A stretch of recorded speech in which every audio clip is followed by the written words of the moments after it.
আল্লাহর নবী ফাতেমার ঘরে গেলেন। নবী হচ্ছেন বাবা আর ফাতেমা হলো মেয়ে। মেয়ের ঘরে যখন নবী ঢুকলেন, ফাতেমা ঘরের কোনায় বসে ছোট বাচ্চার মতন কাঁদতেছে। আল্লাহ নবী দেখে বললেন, ফাতেমা এইভাবে কেন কাঁদতেছ? ফাতেমা বলে, বাবা এই জীবন আর সহ্য করা যায় না, এত কষ্টের দুনিয়া আর আমি সহ্য করতে পারবো না। সকালবেলা খাবার থাকলে রাতের বেলা থাকে না, রাতের বেলা কোনো দিন যদি খাই তো দিনের বেলা পাই না। এত কষ্ট বাবা, যখনই কোনো ক্ষুধা লাগে তখনই হাসান হোসেন আমার কাছে বায়না ধরে। আমি খাবার দেবার না পারলে মায়ের যে কি কষ্ট হয় এটা মা জননী ভালো বোঝে। রাসূল বলে, ফাতেমা তাহলে আমি চলে যাব। আমি কি চলে যাব? ফাতেমা বললেন, বাবা কি জন্য আইছেন, কেন চলে যাবেন? নবী বললেন, ফাতেমা তোকে একটা খোঁজ খবরই দেওয়ার জন্য আমি আইছি। জোরে কান সুবহানাল্লাহ। ফাতেমা বলতেছে, যার দুনিয়াতে কোনো শান্তি নেই তার আবার কি খোঁজ খবরই বাবা? রাসূল বললেন, ফাতেমা আল্লাহ পাক আমাকে জানাইছে আল্লাহ তোকে জান্নাতি নারীদের নেত্রী বানায় দিবে। সাইয়্যিদাতুন নিসায়ে আহলিল জান্নাহ ফাতেমাতুজ জোহরা। আপনারা বলেন তো, দুনিয়া ক্ষণস্থায়ী না চিরস্থায়ী? আর আখেরাত চিরস্থায়ী। এখন ফাতেমাকে আল্লাহ আখেরাতের জীবনে জান্নাতি নারীদের নেত্রী বানাইছে। সামান্য 2 দিনের দুনিয়া। একটা গানের মধ্যে আছে, চলতে পথে 2 দিন থামিলাম, যাবার কালে একজন আরো দেখা না পাইলাম। ও আমার সাদের মালা যায় রে ছিঁড়ে, রইব না আর বেশি দিন তোদের মাজারে। চলতে পথে 2 দিন। জোরে কোন কয়দিন? এই যে রুহের জগৎ থেকে এসেছি আবার যাচ্ছি, এই যাওয়া আসার মধ্যে দুনিয়ার জীবন হলো 2 দিন। মাত্র 2 দিনের দুনিয়ার জন্য আখিরাতকে নষ্ট করা যাবে না। আল্লাহ বলেছেন, বাল তুসিরুনাল হায়াতাদ দুনিয়া ওয়াল আখিরাতু খায়রু ওয়া আবকা। ফাতেমা একটু কষ্টের মধ্যে খোঁজ খবরই পাচ্ছে যে ক্ষণস্থায়ী জীবনে ফাতেমার কষ্ট হলে কি হবে, আখিরাতের জীবনে আল্লাহ তাকে জান্নাতি নারীদের নেত্রী বানায় দিবে। জোরে কোন সুবহানাল্লাহ। নবী তাকায় দেখে ফাতেমা মুচকি মুচকি হাসতেছে। রাসূল বলে, ফাতেমা আমি তোমার হাসি দেখে খুশি হয়ে গেলাম, কিন্তু আর একটা খবর যে আমার কাছে আছে, আর একটা খবর আমার কাছে আছে। ফাতেমা বললেন, বাবা সেটা আবার কি খবর? বলে, আমার মনে হয় সেটা তোমার জন্যে খোঁজ খবর নাও হতে পারে। থাক, দরকার নাই। ফাতেমা বলতেছে, বাবা খোঁজ খবরই যখন দিলেন তাহলে দুঃখের খবর কি? বলে, দুঃখের খবর না, আর একটা খবর হলো আল্লাহ তোমাকে জান্নাতে এনে নেত্রী বানালে কি হবে, আল্লাহ তোমার আগে একজন মেয়েকে জান্নাত দিবে। যেই মাত্র বলেছে আল্লাহ তোমার আগে একজন মেয়েকে জান্নাত দিবে, সঙ্গে সঙ্গে ফাতেমা হাউমাউ করে কান্না শুরু করে দিলেন। ও বাবা এই খবর কেন দিলেন?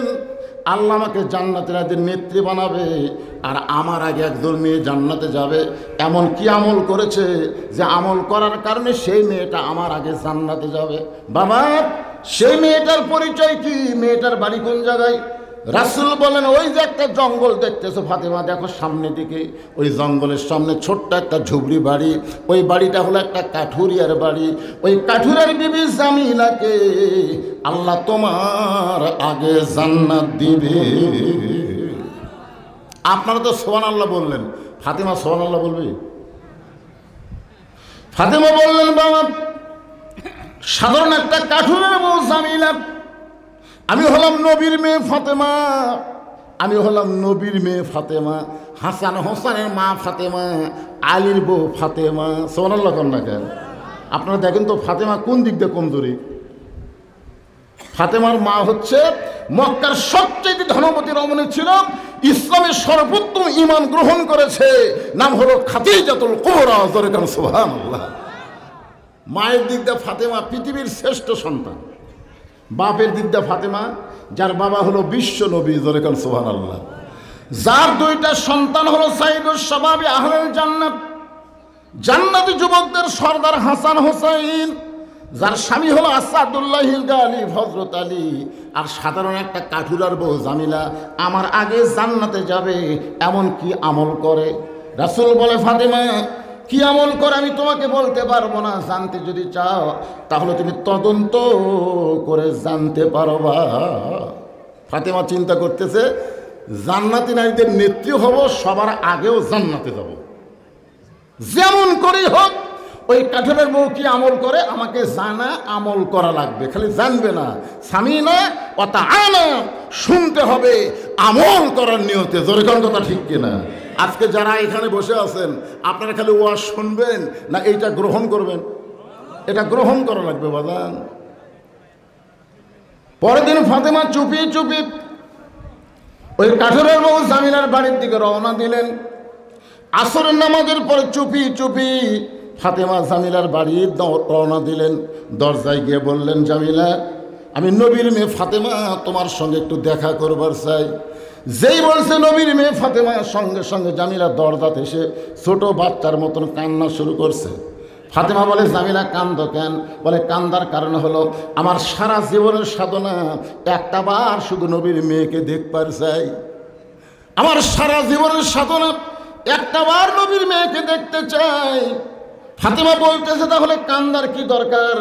আমি তোমার দরজা খুলি তো আমার সঙ্গে দেখা হবে। জামিলা বলতেছে, এই জন্যই কাঁদতেছি, কারণ আমি দরজা কেমনে খুলবো? আমার স্বামী এখন বাড়িতে নাই, আর স্বামীর হুকুম ছাড়া নবীর মেয়ে ফাতেমার জন্যে দরজা খুলতে আমি জামিলা বড় ভয় পাই। আল্লাহু আকবার। এই সময় আমার স্বামী বাড়িতে নাই, আর স্বামীর হুকুম ছাড়া নবীর মেয়ে ফাতেমার জন্য দরজা খুলতেও আমি ভয় পাই। মায়েরা শোনেন, একটা মেয়ে মানুষের দরজা আইছে, স্বামীর হুকুম ছাড়া দরজা খুলতে ভয় পায়। আর আজকে আমাদের মায়েরা স্বামী বুড়াঙ্গুল দেখায়। জোরে কোন কথা ঠিক কিনা? ও আর শুনে কাম হবে? আল্লাহ রাসূল বলেছেন, আল্লাহর পরে কাউকে যদি সেজদা দেওয়ার হুকুম থাকতো তাহলে প্রত্যেকটা বউরে বলতাম স্বামীর পায়ে সেজদা করো। আল্লাহর পরেই মেয়ে মানুষের কাছে সবচাইতে দামি ওই মহান ব্যক্তি হলো তার স্বামী। সুবহানাল্লাহ কর না কেন? এখনকার মেয়েরা স্বামী খুব একটা গুরুত্ব দেয়। আজকের মতো আপনি ফেরত যান। ফাতেমা বলতেছে, জামিলা আজকের মতো আপনি ফেরত যান, আগামীকাল এই সময় আসা মাত্রই আমি দরজা খুলে দিব, কারণ স্বামী কাঠ বিক্রি করে যখন বাড়িতে আসবে স্বামীর কাছ থেকে আপনার জন্য দরজা খোলার আগাম অনুমতি আমি নিয়ে রাখবো। ফাতেমা চমকে উঠছে, ওরে বাবা রে, স্বামীর হুকুম ছাড়া ফাতেমার জন্য যে মেয়ে দরজা খোলে না, আর বাড়ির মধ্যে আমার ঢোকাই লাগবে। এমন কি আমল করে যেমন দেখার জন্য বাড়িতে আমার ঢুকতে হবে? ফাতেমা বললেন, জামিলা অবশ্যই আগামীকাল এই সময় আমি আবার আসবো ইনশা। ফাতেমা চলে গেলেন। পরের দিন আসরের নামাজের পরে ফাতেমা চুপি চুপি জামিলার বাড়ির দিকে রওনা দিয়েছে। এমন সময় ছোট্ট একটা বাচ্চা ফাতেমার সামনে দাঁড়িয়ে বলতেছে, মা গতকাল বিকেলবেলা আপনাকে খুঁজা পাই নাই, আজকেও বিকেলবেলা চোরের মতন কোথায় যান? মা আপনি যেখানেই যান না কেন আমি আপনার সঙ্গে যাব। ফাতেমা চমকে গেলেন। হাসান যদি হইতো তাহলে বুঝান যাইতো, কিন্তু হোসেনকে বুঝান যাবে না। রাসূল বলেছেন, ফাতেমা আমি আমার চাইতেও হোসেনকে বেশি ভালোবাসি, কারণ হোসেন একটু জেদি। জোরে কর না সুবহানাল্লাহ।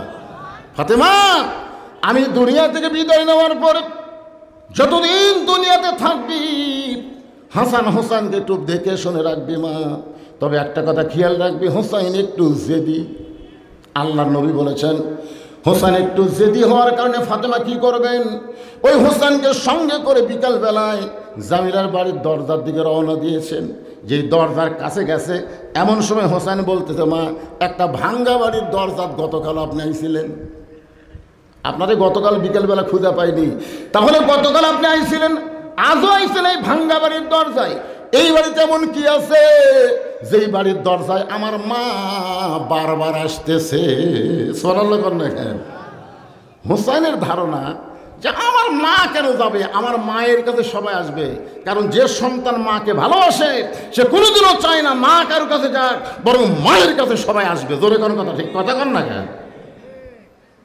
এমন সময় ফাতেমা দরজা দিয়ে বলে, জামিলা জামিলা দরজা কি খুলবা না? জামিলা বলতেছে 1 ঘন্টা হলে দাঁড়িয়ে আছে, আপনি আসা মাত্রই দরজা খুলে দেব।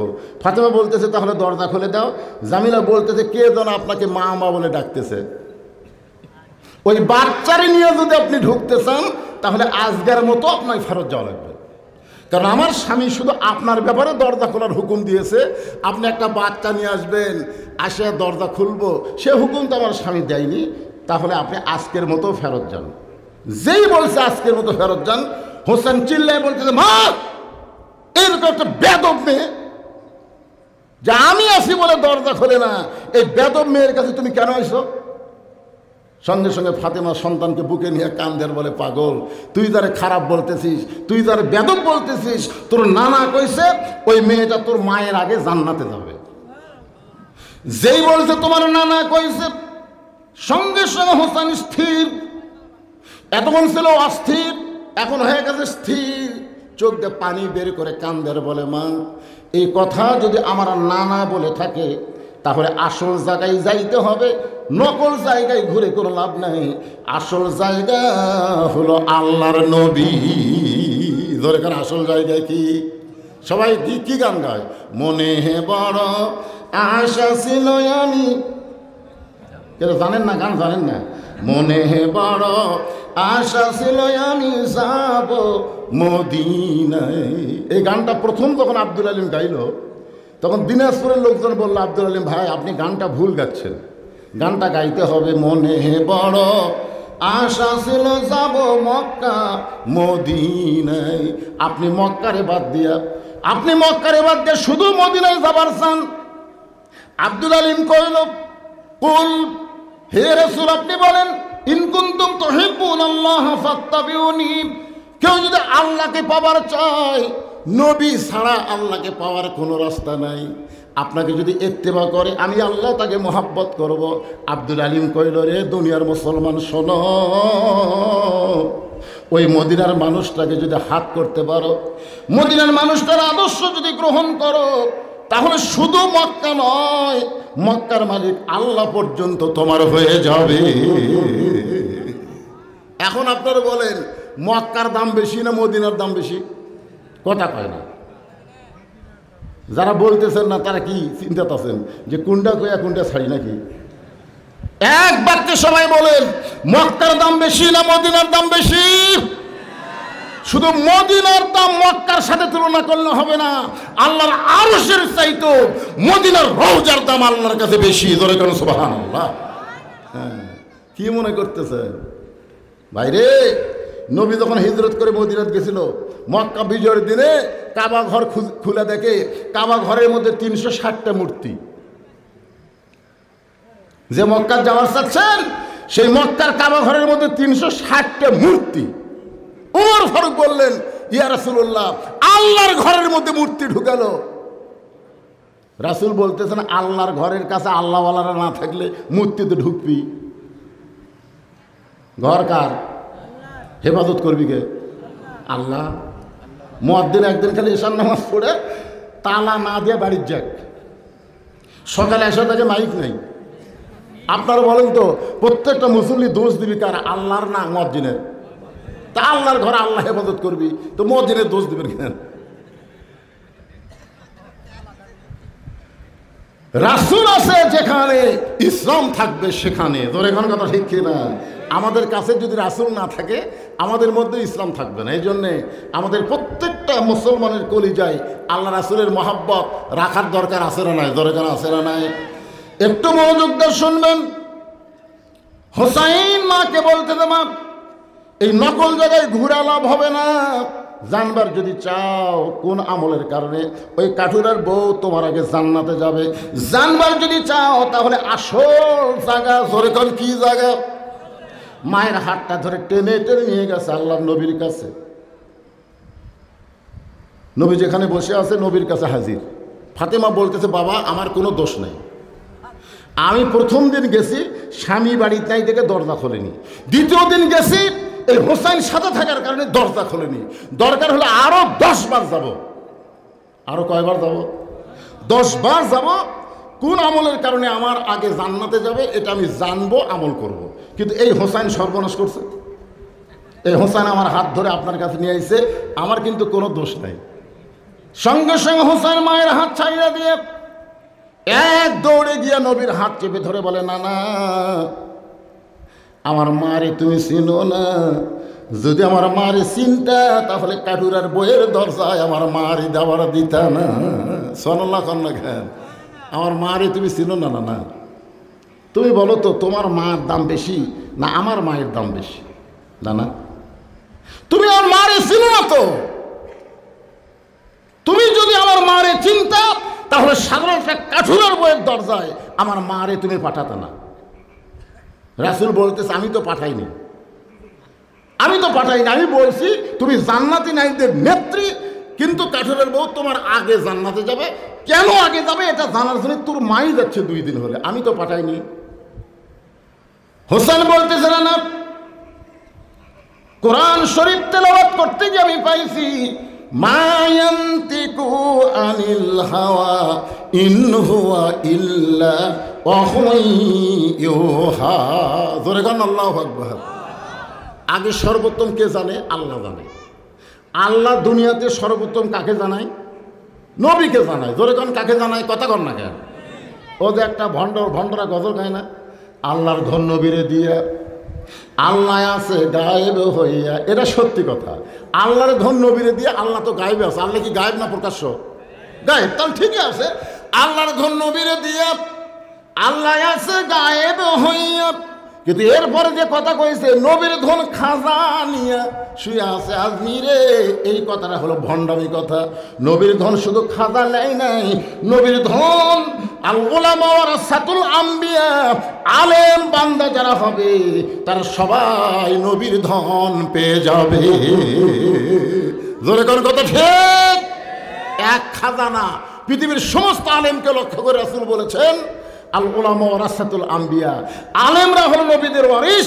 বাপের সম্পত্তি বেটা যেরকম ওয়ারিস মোতাবেক পায়, নবীর ধন আলেমেরা ওয়ারিস মোতাবেক পাবে। জোরে কোন কথা ঠিক কিনা? কথা বলেন না কেন? হ্যাঁ,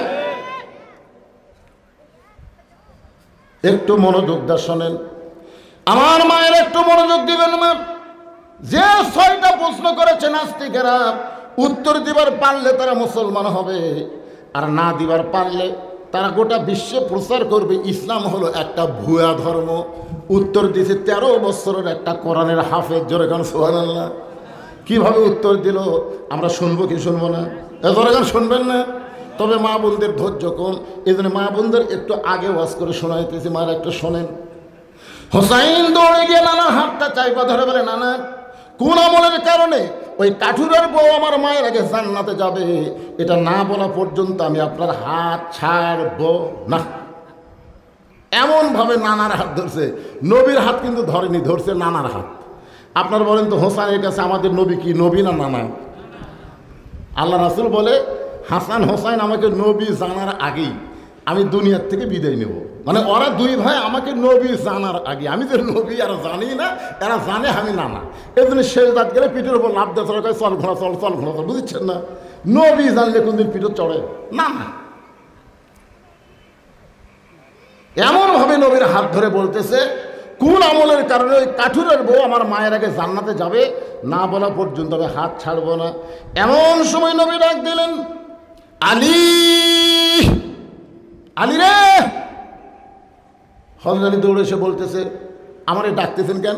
দেখ তোর বেটা যেভাবে আমার হাত ধরছে, আমি না বললে নাকি হাতই ছাড়বে না। আলী বলতেছে, এই হোসেন, এই নানার হাত ছাড়িয়ে দে। হোসেন বলতেছে, আব্বা আপনি জানেন কি অকাম করছে? আপনি তো জানেন না, আমার নানা কইছে একটা কাঠুরের বউ নাকি আমার মায়ের আগে জান্নাতে যাবে। তো কোন আমলের কারণে কাঠুরের বউ আমার মায়ের আগে জান্নাতে যাবে? এটা নানা বললি তো আমার মা কাঠুরের বাড়ির যাওয়া লাগে না। এই জন্যই নানার হাত ধরেছি, নানা বলুক তারপরে হাত ছাড়ব। আলী বলতেছেন, জোরে হাত ধর, জোরে হাত ধর, হাত ধরে ছাড়িস না। কারণ কে আগে জান্নাতে যাবে এটা বলতে গেলে মরদ মানুষকে বললে কোনো সমস্যা নাই, কিন্তু মেয়ে মানুষকে বললেই তো বিপদ। আপনারা বলেন তো, আল্লাহ রাসূল কিন্তু 10 জনের নাম ঘোষণা করছেন এভাবে, আবু বকর, আমার দিকে তাকান, আবু বকর, ওমর, ওসমান, আলী, আব্দুর রহমান ইবনে আওফ, জুবাইর, তালহা, সাদ ইবনে আবি ওয়াক্কাস, আবু সাঈদ, উবাদা ইবনুল জাররাহ, এই 10 জনই হলো আশারে মুবাশশারা। সুবহানাল্লাহ। আল্লাহ নবী কি একসাথে 10 জনের কথা কইছে না একে একে? তা এখন ওমর যদি কয় যে আবু বকর খানি 1 নম্বর হবি, আমি 1 নম্বর হলে কি হয়? বড় মানুষের কথা হলো জান্নাত পালি হলো, জোরে খান কথা ঠিক কি না? আগে কি আর পরে কি রে? জান্নাত পাওয়াটাই হলো আসল। আপনাকে যদি আল্লাহ বলে যে 1 কোটির পরে তোকে জান্নাত দিব, আমাকে অসুবিধা আছে? দেন আল্লাহ, যখন দিবেন দেন, খালি জান্নাত পালি হলো, কখন দিবেন আগে পাশে কি দরকার? সুবহানাল্লাহ বলেন। এমন সময় নবী বলেন আলী রে, আজকে তোকে বলার হুকুম দিলাম, বলে দে কোন আমলের কারণে কাঠুরের বউ ফাতেমার আগে জান্নাতে যাবে? আলী বলতে দে হুজুর, আপনি কিন্তু আমাকে নিষেধ করেছিলেন। রাসূল বললেন আজকে যেভাবে হোসেন আমার হাত ধরেছে আমি বাধ্য হয়ে তোকে বলার হুকুম দিলাম। ফাতেমা দৌড়ে গিয়ে বলে, স্বামী, কোন আমলের কারণে কাঠুরের বউ আমার আগে জান্নাতে যাবে এটা কি আপনি জানেন? বলে অনেক আগেই জানি। তাহলে আমাকে বলেন নাই কেন? বলে আজকে নবী বলার পরে সেই বিপদ, আমি বললে তো আরো বিপদ। ফাতেমা বলতেছে জানেন, তাহলে একটু বলেন। আলী বলতেছেন ফাতেমা, তাহলে তোমাকে একটু ধৈর্য ধারণ করা লাগবে, কারণ এক মেয়ের সামনে আর এক মেয়ের প্রশংসা করলে মেয়েরা অধৈর্য হয়ে যায়। করছেন কোনোদিন? আমি একদিন বইয়ের সামনে আমি বেহেশতের হুরের প্রশংসা করতেছি। আল্লাহ যদি আমাকে জান্নাত দেয়, জান্নাতে আল্লাহ আমাকে হুর দিবে, হুরের নাকের সাইজ এরকম, হুরের চোখের সাইজ এরকম, হুরের ভুরু হবে এরকম। এরকম যখন হুরের প্রশংসা করতেছি, কিছুক্ষণ পর দেখে আমার বউ বালুস বগলের তলে নিয়ে বলতেছে যাই। আমি বললাম কোথায় যাবেন? হুর নিয়ে থাকেন, আমার কি দরকার? আমি আপনার খেদমত করি, আপনার গরম ভাত আন্দা দেই, গরম তরকারি সামনে দেই, আর বইয়ের কাছে হুরের গল্প করেন। আমি সেই দিন বুঝলাম মেয়ে মানুষের এত হিংসা, এদের সামনে হুরের গল্প করার উপায় নাই। জোরে কান কথা ঠিক কিনা? আলী বলতেছেন ফাতেমা একটু ধৈর্য ধরা লাগবে। ফাতেমা বলতেছে অবশ্যই ধৈর্য ধারণ করলাম। এবার আলী বলতেছে ফাতেমা তোমার কি মনে আছে একদিন দুপুর বেলায় ঘরের ভিতরে আমার সামনে দাঁড়িয়ে তুমি কাঁদতেছিলে? আমি বললাম ফাতেমা কি জন্যে কান্দো? তুমি বললে হাসান হোসেন না খেয়ে ঘুমিয়ে গেছে, ঘুম থেকে চেতন পাইলে আমার 2টা সন্তান খাবার চাবে। আমি জানি আপনার কাছে কোনো টাকা নাই, আমাদের বাড়িতেও কোনো খাবার নাই। আলী বললেন ফাতেমা এই কথা বলে তুমি একটা ওড়না আমার হাতে দিয়া বললা, স্বামী গো এই ওড়নাটা বিক্রি করে যেই টাকা হবে সেই টাকা দিয়ে আপনি বাজার থেকে হাসান হোসেনের জন্য খাবার নিয়ে আসেন। আলী বলেন ফাতেমা তোমার ওড়নাটা আমার জামার পকেটের মধ্যে ঢুকাইলাম, ওড়নাটা জামার পকেটের মধ্যে ঢুকাইয়া আমি গোটা বাজার ঘুরতেছি, আমার মন খালি বারবার বলতেছে আলী রে ওড়না বিক্রি করতে চাস তাহলে ওড়না বের করে যখন বিক্রি করবি, আর খরিদ্দার যদি জিজ্ঞাসা করে এটা কার ওড়না, যদি বলিস আমার বইয়ের ওড়না তাহলে খরিদ্দার মনে করবে যেই স্বামী বইয়ের জিনিস বেচা খায় এই স্বামী হলো দুর্বল স্বামী। আলী বলে ফাতেমা আমি তোমার ওড়না নিয়ে গোটা বাজারের মধ্যে ঘুরতেছিলাম, কিন্তু ওড়নাটা বের করে বিক্রি করার সাহস পাচ্ছিলাম না। এমন সময় এক খরিদ্দার আমার সামনে এসে বলে আলী ভাই আপনি মনে হয় কিছু বিক্রি করবেন। আমি আলী চমকে গেলাম, দুনিয়ার কেউ জানে না একমাত্র আল্লাহ ছাড়া আমার পকেটে তোমার ওড়না এটা দুনিয়ার কেউ জানে না, কিন্তু একটা খরিদ্দার যখন বলতেছে আলী ভাই আপনি মনে হয় কিছু বিক্রি করবেন, আমি পকেট থেকে ওড়না বের করলাম। ওই খরিদ্দার অন্যদিকে তাকায় থাকলো আর তার ব্যাগটা আমার সামনে ফাঁক করে ধরলো। ওই ব্যাগের মধ্যে ওড়না যখন ঢুকাই গেলাম আমি খেয়াল করে দেখলাম যে খরিদ্দার ওড়না কিনলো ওই খরিদ্দার একটা বারও ওড়নার দিকে তাকাইলো না, ওই ব্যাগের মাথাটা ধরে আমার হাতে 6টা দিরহাম দিয়ে খরিদ্দার কোথাও যেন অদৃশ্য হয়ে গেল। আলী বলে ফাতেমা ওই তোমার ওড়না বিক্রি করা 6টা দিরহাম নিয়ে আমি খাবার দোকানে গেলাম, দোকানদার খুব তড়ি ঘড়ি করে 6 দিরহামের যে খাবার হয় সেই খাবারটা আমারে দিয়ে দাও। আমার হাসান হোসেন ক্ষুধার জ্বালায় কাঁদতে কাঁদতে ঘুমায় গেছে, ঘুম থেকে চেতন পাইলেই খাবার বায়না ধরবে। দোকানদার তড়ি ঘড়ি করে 6টা দিরহামের 1 টোপলা খাবার যেই মাত্র আমার হাতে দিবে আমি পকেট থেকে 6টা দিরহাম দোকানদারকে দিব। এমন সময় এক ফকির এসে আমার সালাম দেয় বলে আলী ভাই আজকে 3 দিন হলে আমাদের বাড়িতে কোনো খাবার নাই, আলী রে যদি পারো আল্লাহর হস্তে আমাকে একটু সাহায্য করো। আলী বলে ফাতেমা আমার এত রাগ হয়ে গেল, ওড়না বিক্রি করা 6টা দিরহাম দিয়া খাবার টোপলা নিবার যাব, আর এমন সময় ফকির যখন আমার কাছে সাইল করে, আল্লাহর কোরআন বলতেছে আম্মা সাইলা ফালা তানহার, সাইলকারীর সঙ্গে খারাপ ব্যবহার করো না। আলী বলে ফাতেমা শুধুমাত্র আল্লাহর কোরআনকে দাম দিতে গিয়ে আমি ফকিরকে 1টা দিরহাম দান করব, আর 5টা দিরহামের খাবার নিয়ে বাড়িতে আসবো, এই মনে করে ফকিরকে যখন 6টা দিরহামের 1টা দিরহাম দিবার চাই, এমন সময় আল্লাহর কোরআন আমার সামনে দাঁড়িয়ে বলতেছেন ওয়ামা তুনফিকু মিন শাইইন ফি সাবিলিল্লাহি ওয়াফা ইলাইকুম ওয়া আনতুম লা তুজলামুন। আলী, ফকিরকে 1টা দিরহাম যদি দান করিস আল্লাহ তোকে 10 দিরহাম দেবে, তুই যদি ফকিরকে 2টা দিরহাম দেস আল্লাহ তোকে 20টা দিরহাম দেবে। আলী রে, ফকিরকে যদি 6টা দিরহাম দান করো আল্লাহ তোমাকে 60টা দিরহাম দুনিয়াতে ফেরত দিবে।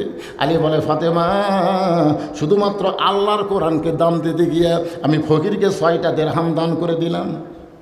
ফকির 6টা দিরহাম নিয়ে হাসতে হাসতে যখন চলে গেল, এমন সময় দোকানদার বলতে আলী ভাই, এই যে খাবার টোপলা করলাম, আপনি না বললেন হাসান হোসেন না খাইয়া ঘুমায় গেছে, ঘুম থেকে চেতন পালি খাবার চাবে, তাহলে এখন টোপলার খবর কি?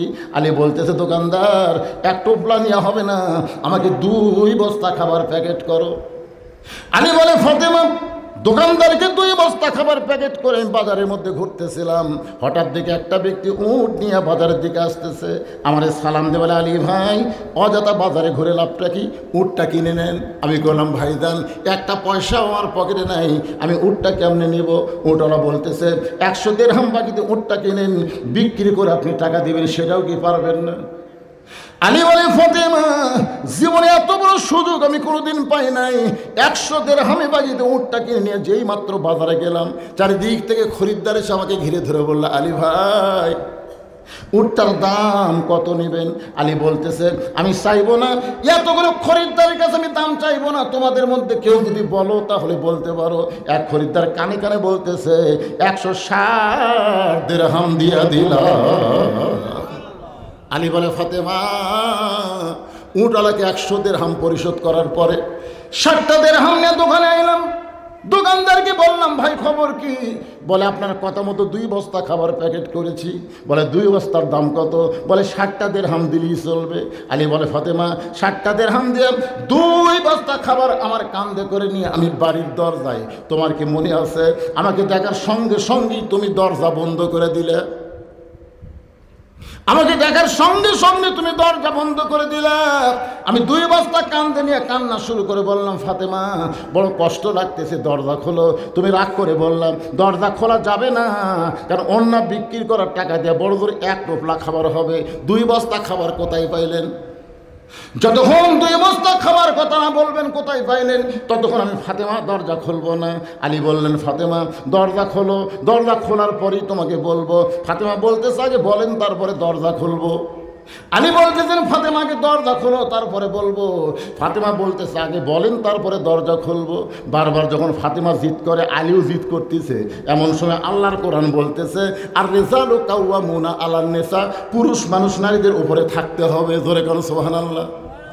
আলীর মনের মধ্যে জেদ শুরু হলো, যতক্ষণ পর্যন্ত ফাতেমা দরজা খুলবে না খবরদার কি কারণে 2 বস্তা খাবার হয়েছে অবশ্যই বলবি না। ফাতেমা যখন জিদ করলো যে অন্য বিক্রেতার টাকা দিয়ে বড় দূর 1 টোপলা খাবার হবে, 2 বস্তা যতক্ষণ কোথায় পাইলো না বললো আমি দরজা খুলবো। আমি নবীর বেটি, আমি খুলবো না। আলী বলতেছে আমি নবীর জামাই, বলবো। ইতিমধ্যে কোরআন বলতেছে পুরুষ মানুষ নারীদের উপরে থাকবে। আলী বলতেছেন ফাতেমা তুমি যখন দরজা খোলো না, আমি তখন রাগ করে 2 বস্তা খাবার নিয়ে আল্লাহ নবীর দরবারে, যেই মাত্র নবীর দরবারে নবী তখন আমার বসেছিলেন, নবী দৌড়ে এসে আমার কাঁধ থেকে 2 বস্তা নিজেই নামায় নিয়ে আমার কপালে একটা চুমা দিলেন। জোরে গান সুবহানাল্লাহ। আলীর মুখে কোনো হাসি নাই। নবী বলতেছে কে রে আলী, তোর কাঁধ থেকে 2 বস্তা আমি নামাই নিলাম, তোর কপালে চুমু দিলাম, তুই হাসিস না কেন? বলে না হাসার কারণ হলো আপনার মেয়ে। আপনি কত ভালো যে আমি আসা মাত্র আমার কাঁধ থেকে 2 বস্তা নামায় দিয়ে আমার কপালে চুমা দিলেন, আর ঘন্টার পর ঘন্টা এই 2 বস্তা কাঁধে নিয়ে আমি দরজার দাঁড়িয়েছিলাম, খালি বলতেছি 2 বস্তা কোথায় পাইলেন, না বলা পর্যন্ত দরজা খুলবো না। অন্য বিক্রির কর টাকা দিয়ে বড় জোরে 1 টোপলা খাবার হবে, 2 বস্তা কোথায় পাইলেন? আমিও বললাম বলবো গো, খালি দরজা খুলে দাও। দরজা খুলে দিলেই বলবো। আপনার মেয়ে দরজা খুললো না, আমিও বলবো না। তাহলে আপনি কত ভালো, আর আপনার মেয়ে আমার জন্য দরজা খুললো না। নবীর চোখের পানি বের করবার, আলী রে ফাতেমা যদি দরজা খুলতো তাহলে তুমি কি আমার কাছে আসতে? আলী বলতেছে না হুজুর, দরজা খুললে আবার কেন আসবো? রাসূল বলে, আলী রে আমার মেয়ে ফাতেমা দরজা না খোলার কারণ হলো, তুমি কি বলতে পারো কোন খরিদ্দার তোমার কাছ থেকে ওড়না কিনেছে? আলী তুমি কি বলতে পারো কোন ফকির তোমার কাছে ভিক্ষা চাইছে? তুমি কি বলতে পারো কে তোমার কাছে উট বিক্রি করলো, আবার কে খরিদ্দার হয়ে উট কিনে নিল?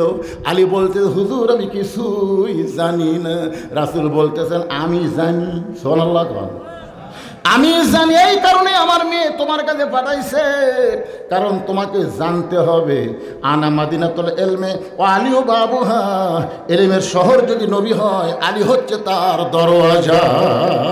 জোরে আল্লাহু আকবার। আল্লাহর বান্দারা একটু মনোযোগ দিয়ে শোনেন, কোন খরিদ্দার তোমার কাছ থেকে ওড়না কিনলো? আলী রে তুমি কি বলতে পারো? কয় না হুজুর। কে তোমার কাছে ভিক্ষা নিল তুমি কি জানো? বলে না। কে তোমার কাছে উট বিক্রি করলো তুমি কি তাকে চিনো? কয় না। কে তোমার কাছে উট কিনে নিল তুমি কি জানো? বলে না।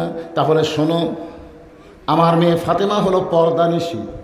একটা পর্দানিশীর ওড়না দুনিয়ার কোনো মানুষ কিনতে পারে না। পর্দানিশী নারীকে আমার আল্লাহ বড় ভালোবাসে। তোরে কন্যা সুবহানাল্লাহ। পর্দানিশী নারীকে কে ভালোবাসে? এ মায়েরা, যারা পর্দার অন্তরালে বসে বসে শুনতেছেন, আগামীকাল থেকে আপনারা এমনভাবে পর্দার মধ্যে ঢুকে যাবেন, এই লালুয়া গ্রামের কোনো মরদ মানুষ যেন আপনাদেরকে দেখবার না পায়। হাসতেছেন কেন? হাসতে হবে। আপনারা বলেন তো, মেয়েরা যদি পর্দা না করে এ দোষ কি মেয়েদের না স্বামীর? সবাই জোরে কন, দোষ কার? হ্যাঁ, স্বামীর দোষ। আল্লাহ রাসূল বলেছেন, আর দায়ুস লা ইয়াদখুলুল জান্নাহ, দায়ুস কোনোদিন জান্নাতে যাবে না। সাহেরা বললেন দায়ুস কোন নারী? আল্লাহ রাসূল বললেন ওই সকল পুরুষ যাদের অধীনে নারীরা পর্দা করে না। তাহলে আপনাদের বউ যতদিন মেয়েকে বিয়ে দেননি, মেয়ে বেটা যদি মালয়েশিয়ার যায় বউ থুয়া, তাহলে ওই বেটার বউ আপনার অধীনে থাকলো, তাদেরকে আপনি পর্দার মধ্যে থাকার ব্যবস্থা করা লাগবে। জোরে কথা কন না কেন ভাইজান? আমার মায়েরা পর্দায় থাকলে কি লাভ? কিছুক্ষণ পরে আমি আপনাদের শোনাবো, মা একটু ধৈর্য নিয়ে কথাগুলো শোনেন। রাসূল বলে, আলী রে ফাতেমার ওড়না কিনেছে আমার আল্লাহ। একটা ফেরেশতাকে মানুষের রূপে পাঠাইয়া, সেই ফেরেশতার হাতে 6টা দিরহাম দিয়া ফাতেমার ওড়না কিনে আমার আল্লাহ তাআলা এখন জান্নাতের ভিতরে যত্ন করে রাইখা দিয়েছে। রাসূল বলে, আলী যেই ফকির তোমার কাছে ভিক্ষা চাইছে এই ফকিরকে তুমি চিনো? বলে না। বলে, যেই ফেরেশতা খরিদ্দার হয়ে তোমার কাছে ওড়না কিনে তোমাকে 6টা দিরহাম দিয়ে গেল, ওই ফেরেশতাকে আল্লাহ বলতেছে, ফেরেশতা যা যা ফকির হইয়া আলীর কাছ থেকে 6টা দিরহাম নিয়ে আয়, আলীর কাছ থেকে 6টা দিরহাম ফেরত নিয়ে আয়। ফেরেশতা বলে, আল্লাহ আলী তার সন্তানকে খাওয়াবে, এই জন্য মায়ের ওড়না বিক্রি করে এখন সন্তানদেরকে খাওয়াবে, খাবার কিনতেছে। আর এই সময় আপনি আবার 6 দিরহাম যদি ফেরত নিয়ে আসেন, আল্লাহ বলতেছে, ফেরেশতা লিয়াবলুয়াকুম আইয়ুকুম আহসানু আমালান ওয়া হুয়াল আজিজুল গফুর। আল্লাহু আকবার। আমি আল্লাহ আজকে আলীকে পরীক্ষা করব। আলীর কাছে সন্তানের দাম বেশি না আল্লাহর কোরআনের দাম বেশি? জোরে কেন সুবহানাল্লাহ। আপনাদের কাছে কার দাম বেশি, সন্তানের না কোরআনের? বুঝে শোনা কন। তাহলে সন্তানক প্রাইমারি পেরে দিচ্ছেন কি? কোরআনের যদি দাম হয় বেশি, তাহলে আপনার সন্তানকে কি শিক্ষা দিবেন? একদম বাগডম ঘোলারম সাথে ঢাক ঢোলক ঝাঁঝর বাজে, বাঁচতে বাঁচতে চললো ঢুলি ঢুলি গেল কমলা ফুলি টিয়াটা সূর্য মামার বিয়াটা। আপনার বলেন তো, সত্যি করে বলেন, এর মধ্যে একটা কথা সত্যি আছে? কথা কন না করে ভাই, সত্যি আছে? তারপরে আবার বলবে আয় রে আইটিয়ে নায়ে ভরা দিয়ে নালে গেল বোয়াল মাসে তাই না দেখা ভোদর নাচে। আপনারা কন এর মধ্যে একটা কথা সত্যি আছে? একটাও নাই। এখন চিন্তা করেন, কোরআনের দাম যদি বেশি হয়, খায়রুকুম মান তাআল্লামাল কোরআন ওয়া আল্লামা, ওই ব্যক্তির চাইতে সম্মানিত আমি কেউ হবে না যে আল্লাহর কোরআন শিখেছে এবং অপরকে কোরআন শিক্ষার ব্যবস্থা করে দেয়। এই যে আপনারা মাদ্রাসা করতেছেন, এই মাদ্রাসা হলো কোরআন শিক্ষার ব্যবস্থা। ধরে কোন কথা ঠিক কিনা ভাইজান? এবার আলী বলতেছেন, ফাতেমা, আল্লাহ ফেরেশতা ফকির হয়ে আমার কাছ থেকে 6টা দিরহাম যখন নিয়ে গেছে, নবী বলতেছেন, আলী রে, ওই ফকির যখন 6টা দিরহাম নিয়ে যায়, তখন আল্লাহর কোরআনকে তুমি বিশ্বাস করেছো। ওমা তুনফিকু মিন শাইইন ফি সাবিলিল্লাহি ওয়াফা ইলাইকুম ওয়া আনতুম লা তুজলামুন। কেউ যদি আল্লাহকে দেয়, আল্লাহ তাকে 10 দেয়, 1 দিলে কয় দেয়? এটা কি আল্লাহর কোরআনের কথা না? তুমি কোরআনকে বিশ্বাস করে 6টা দিরহাম দান করছো। তুমি এখন বিশ্বাস করে যখন দান করছো, তখন আল্লাহ ফেরেশতাকে বলছে, এই ফেরেশতা, যে উটের পিঠে চড়ে ফাতেমা জান্নাতে যাবে, সেই উটটা বিক্রি কর যা। নবী বলেন, আলী, ওই ফেরেশতা মানুষ হয়ে 100 দিরহামে তোমার কাছে উটটা বিক্রি করলো। উটটা বিক্রি করে চলে যাওয়ার পরে ওই ফেরেশতাকে আল্লাহ খরিদ্দার করে 160 দিরহাম তোমারে দিয়ে দিল। 100 দিরহাম ফেরত দেওয়ার পরে ওই যে 6টা দিরহাম দিয়েছিল, তার 60 দিরহাম আল্লাহ দুনিয়াতেই তোমাকে পুরস্কৃত করে দিল। ফাতেমা বলে, স্বামী গো, আপনি তো এতক্ষণ দানের ওয়াজ করলেন, কিন্তু কোন আমলের কারণে ওই কাঠের বউ জামিল আমার আগে জান্নাতে যাবে সেইটা কেন বলতেছেন না? আলী বলতেছেন, ফাতেমা, তাহলে শোনো, তুমি জান্নাতি নারীদের নেত্রী হওয়ার কারণে আল্লাহ তোমাকে উটের পিঠে করে জান্নাতে নেবে। সমস্ত নারীরা হেঁটে হেঁটে জান্নাতে যাবে, কিন্তু তুমি জান্নাতি নারীদের নেত্রী হওয়ার কারণে আল্লাহ তোমাকে উটের পিঠে করে জান্নাতে নিয়ে যাবে। জোরে কর সুবহানাল্লাহ। আলী বলতেছেন, ফাতেমা, তুমি যখন উটের পিঠে চড়ে জান্নাতে যাবা, একটা জায়গায় গিয়ে তোমার উট ব্রেক করবে, উট আর সামনে যাবে না। ফেরেশতারা বলবে, আল্লাহ, জান্নাতে নারীদের নেত্রী উটের পিঠে চড়েছে, উটটা জান্নাত থেকে যাইতে যাইতে যে থেমে গেল। আল্লাহ বলতেছেন, থেমে যদি যায় উটটাকে টানে নিয়ে যাওয়া লাগবে। ফেরেশতারা বলতেছে, আল্লাহ, উটের তো কিছু টানে নিয়ে যাওয়ার মতন কিছুই নেই, উটের কি ধরে টেনে নিয়ে যাওয়া দেবে এরকম কিছুই নাই। তখন আল্লাহ বলবেন, হ্যাঁ ফেরেশতা, আমি ফাতেমার ওড়না কিনে জান্নাতের মধ্যে যত্ন করে রেখেছি, এই ওড়নাটা উটের গলায় বেঁধে দাও। আলী বলেন, ফাতেমা, তোমার ওড়নাটা উটের গলায় বেঁধে দেওয়া হবে। উটের একটা অংশ এই ওড়নার একটা অংশ নিচের দিকে ঝুলতে থাকবে। এবার ফেরেশতারা বলবে, আল্লাহ, এখন ওড়নাটা ধরে উটটারে কে টেনে জান্নাতে নিয়ে যাবে? ওই সময় আল্লাহ বলবে, রে কাঠুরের বউ জামিলা, তুমি কোথায়? তোমার স্বামী সব সময় আল্লাহর কাছে দোয়া করছে, আল্লাহ, আমার যে বউ স্বামীর হুকুম ছাড়া ফাতেমার জন্য দরজা খোলে না, এই বউটারে তুমি সবার আগে জান্নাত দিও। আল্লাহ স্বামীর দোয়া কবুল করার কারণে এখন জামিলাকে আল্লাহ বলবেন, উটটাকে টেনে টেনে জান্নাতে নিয়ে যাও। ফাতেমা, তুমি মনে করবা আমি জান্নাতে যাচ্ছি, কিন্তু আল্লাহর সিদ্ধান্ত হলো উটের পিঠ থেকে তোমার পা জান্নাতে যাওয়ার আগে ওই জামিলার পা জান্নাতে আগে যাবে। সঙ্গে সঙ্গে ফাতেমা চিল্লায় বলে, আল্লাহ, যে মেয়েরা পর্দার মধ্যে থাকবে আর যে মেয়েরা স্বামী ভক্ত হবে, এই সকল মেয়েদেরকে ফাতেমা জামিলার সঙ্গে জান্নাত দিও। যে মেয়েরা স্বামীর কথা মতো চলবে আর যে মেয়েরা পর্দার মধ্যে থাকবে, এই সকল মেয়েদেরকে ফাতেমা জামিলার সঙ্গে আল্লাহ জান্নাত দিও।